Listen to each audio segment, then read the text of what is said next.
What's going on, guys? This is Alex with another batch of gaming news. And today we will have a nice little wrap up for yesterday's State of Play Sony hosted. Now, the presentation wasn't overly complex or packed with huge announcements, which seems to have disappointed some people. This or how weird Godfall's gameplay seemed. But about this later. Let's take them in order of appearance. The presentation began with another look at Crash Bandicoot 4 It's About Time. The developers basically just confirmed everything that we saw and analyzed from the announcement trailer. This game is a direct sequel to the last game in the franchise's chronology, Crash Bandicoot Warped, and here Cortex and Entropy escaped the interdimensional hole where they got stuck, but this gave them the idea to try and conquer not only their dimension but also all the others, about the existence of which they are aware now. There indeed will be a lot of new platforming tools, like swinging on ropes, riding on rails, and running on walls. You will also be able to earn outfits for Crash and Coco. The developers have repeated that there will be no microtransactions in the game and that the outfits are obtainable through the completion of challenges. The new masks we saw in the trailer were mentioned as well. One that changes gravity, the one that controls time, and one that phases objects in and out of the environment. The last mask will be revealed sometime later.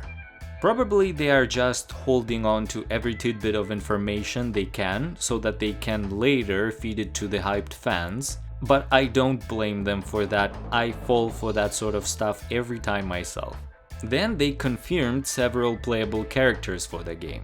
Every mission that can be played as Crash can also be played as Coco this time, and this time she will be a more integral part of the story unlike the previous games. Also, in key points of the story, you will take control of other characters like Cortex or even Dingodile, which is just so cool. At the end, they told us about the new inverted mode they have, which is like a mirror mode, but besides the shifted perspective, each level will be recreated with a different cool twist. Like, for example, some levels will be fully submerged underwater, or some levels will be all colorless, and you will splash paint around as you spin and return the color to the world. The game releases on October 2nd, 2020 for the PlayStation 4, Xbox One. Next-gen consoles are not confirmed though. Then they showed us a sweet little chunk of footage for Hitman 3, but this time it was in first person. So IO thus announced that the entire world of Assassination Trilogy will now have PlayStation VR support. The game releases in January 2021 for Windows, PlayStation 4, PlayStation 5, Xbox One, Xbox Series X, and Stadia.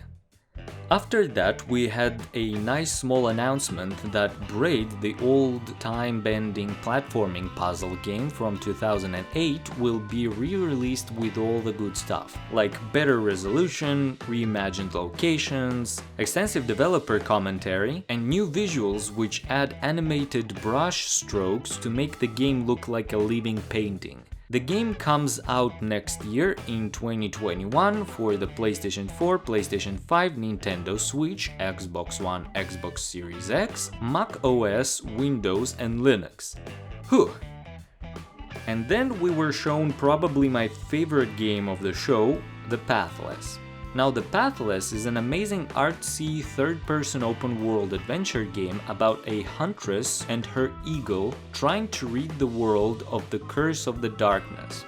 The game has an amazingly fluid movement system in which the player shoots talismans that are scattered across the land to fill up the dash meter of the huntress, which in turn is used to gallantly dash across the landscape. The developers decided to make shooting in the game timing-based instead of having you aiming down sights. It was done to make it possible to complete acrobatic movements across the open world and fluidly traverse it, all while shooting the bow at the same time. Your eagle is a trusted companion and is very much a character on his own, not just a tool. You can grab onto him to glide over obstacles and reach high places. He will follow you everywhere you go, and you will have to remember to keep him in tip-top shape by petting, cleaning, and caring for him. It is just so cute. There also will be no map. Instead of a map, you will have a special mask that allows you to look into the spirit realm. With this special sight, you will be able to see where you have already visited, where you did not, and which places are still corrupted by the darkness.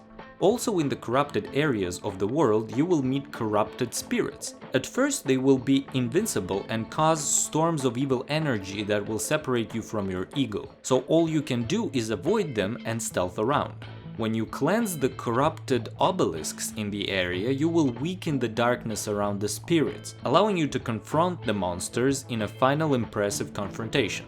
The game releases Holiday 2020 for the PlayStation 4, PlayStation 5 and PC via the Epic Games Store.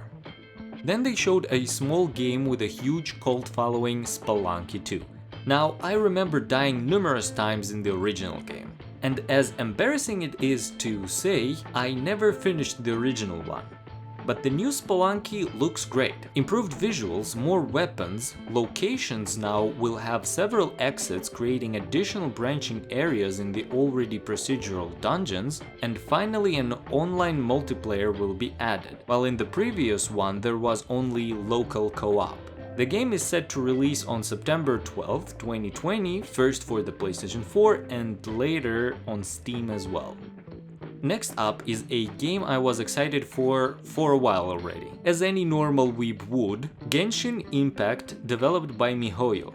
Now, this is going to be an open-world RPG with gorgeous anime-styled art, world and characters. Basically, it is a world where individuals who are chosen by the gods receive an artifact that's called the Vision. It enables them to control one of the natural elements in this world.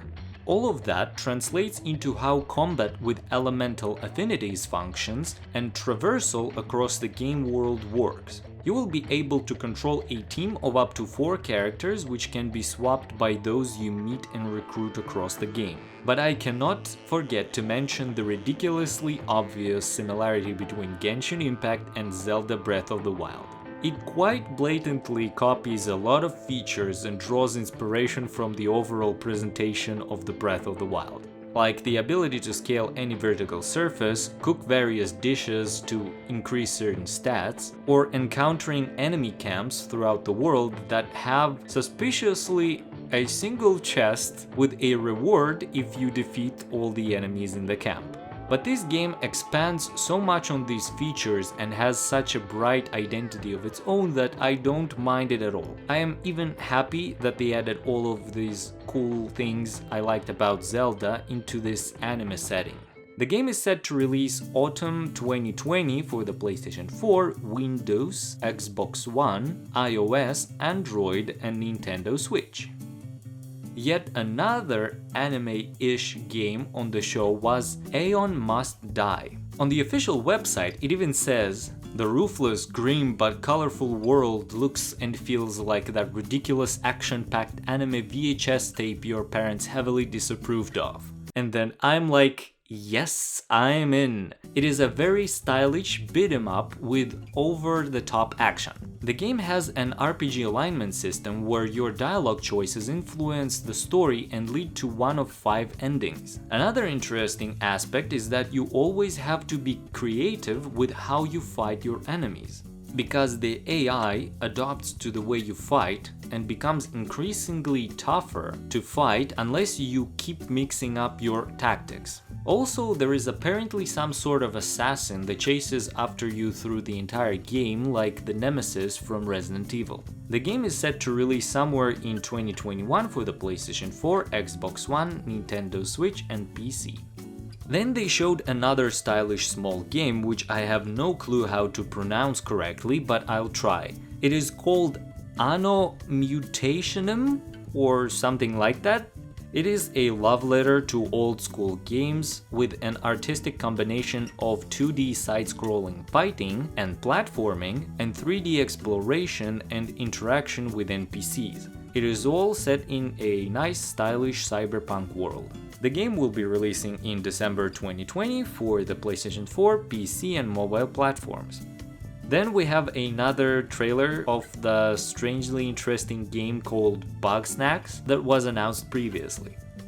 In this story trailer, we find out that we play as a journalist that went to investigate an island where the animals are made of food. You get involved in the inner doings of the island and its inhabitants while hunt some snack bugs. As a reminder for those who are interested in this game, the game is set to release holiday 2020 for the PlayStation 5, PlayStation 4 and PC. Then we got a short trailer that confirmed that the awesome Star Wars VR series called Vader Immortal is coming to the PlayStation VR on August 25th, 2020. After that, we saw a trailer of the next DLC expansion for Remedy's Control called Awe that will be releasing on August 27th. Now, details are almost non-existent, well, the official ones anyway, because as far as online speculations go, people think that this expansion will revolve around Alan Wake, the protagonist from Remedy's previous mystery game. Since it was already suggested from in-game documents that Control shares the same universe as Alan Wake. And in the trailer for Awe, we actually see someone that might be an older version of Alan. Which, to be honest, would be just awesome, because I absolutely adore the original Alan Wake game. It is one of the best thrillers I remember, period. After that, there was a trailer for Auto Chess, one of the most useless ideas I ever heard about. It is an entire genre where you place units that are like chess pieces on a field, but as soon as they are placed, they start moving and fighting based on their own predetermined qualities. I think it's boring, but some apparently love it so much that this specific game got popular enough to get a PS4 release now. It will be out on October 31st, 2020. Then we had The Pedestrian, a small 2.5D platforming puzzle that is currently available on Steam. In this game, you play as this drawn person that travels the 3D environment around him through drawings, papers, and public signs that have to be rearranged in order to proceed. It will come for the PlayStation 4 in January 2021. Hood, Outlaws and Legends. Now that's an interesting one. It is a cool new twist on the PvPvE genre set in a dark medieval world with an oppressive upper class, where bands of outlaws compete with each other to execute heists and rob the rich. The idea is that you have two opposing teams of players who race each other trying to infiltrate an NPC-protected castle and steal the loot. The castles will have defenses, dangerous soldiers, and knights protecting them, while the players will have a host of character classes to choose from and a great choice of how to approach each castle in order to outsmart the other player team, while avoiding being killed by the NPCs. What I like about this one is that both open combat and stealth are viable, and thus they are a recipe for amazing and tense gameplay moments. The game is scheduled to release somewhere in 2021 for the PlayStation 5, Xbox Series X, PlayStation 4, Xbox One, and PC.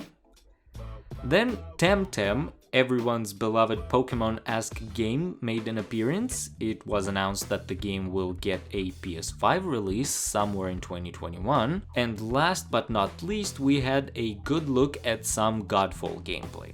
Now, this is a game that is being developed by Counterplay Games and published by Gearbox. It is going to be an exclusive for the PlayStation 5 and the Epic Games Store. And you see, the game, when it first was announced, looked like one of the first games to show some real visual progress towards next gen. Although it is obvious that this generation will be more about performance rather than graphics, but everyone still expects to be surprised by some amazing graphics. Godfall looked like something great, but then it's sort of disappointed. I mean, I know that this gameplay was a work in progress, but it seemed too weird. The idea of the game is that it is a looter slasher, as they call it. where you play as a Valorian knight that is able to equip valor plates, which are like warframes in a sense that they are armor sets that essentially change the way your character plays. This demonstration was focused on combat, but it also showed how the animations work, a little bit of how the enemy AI acts, and of course how the overall combat looks. The combat is okay. Taking into account this was a work in progress, it looks fine. But the fact that they are focusing the entire game loop on fighting, looting, fighting, and again looting, it is unclear how satisfying it will be to play after 20+ hours. There are 5 weapon types, each has a 4 light attacks combo and a finisher, and 2 type-specific skills. You can parry, block, and counterattack by timing your shield blocks. The animations are disappointingly repetitive and the enemies seem quite retarded. So who knows, maybe it will be nothing like that when I finally play it, so we'll just have to wait and see. The game comes out for the PlayStation 5 and PC on Epic Games Store Holiday 2020. And that wraps up our roundup of this State of Play presentation. Thank you everyone for watching, don't forget to like this video if you enjoyed and subscribe for more content like this. This was Alex and I'll see you next time.